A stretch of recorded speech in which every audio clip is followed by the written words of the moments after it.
नमस्कार दोस्तों, हम आज आप लोगों को देशभक्ति गीत सुनाने जा रहे हैं। तो देशभक्ति गीत अगर आप लोग पसंद आए तो लाइक जरूर करना और अपने दोस्तों के साथ शेयर करना ताकि वो भी देशभक्ति गीत का आनंद लें। तो चलिए सुनिए, हम आप लोग सुनाते हैं। इत हमर देशवा के शान है, झुके नाही देब हम तिरंगवा। इत हमर देशवा के शान है, झुके नाही देब हम तिरंगवा।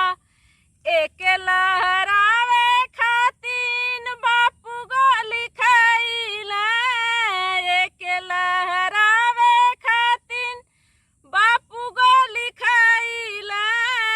कितने बहादुर लोग फांसी झूल गइले, कितने बहादुर लोग फांसी झूल गइले।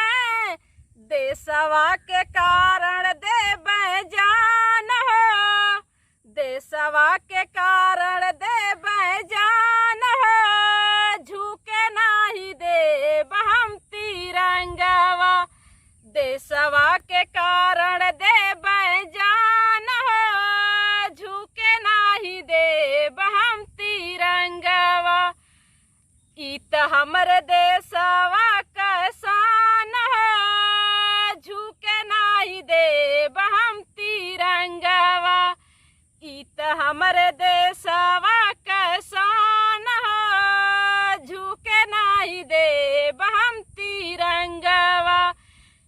आवा भाई बहनों करी प्रतिज्ञा, आवा भाई बहनों करी प्रतिज्ञा। देशवा के कारण देबै जान हो, झुके नाही देब हम तिरंगवा। देशवा के कारण देबै जान हो, झुके नाही देब हम तिरंगवा।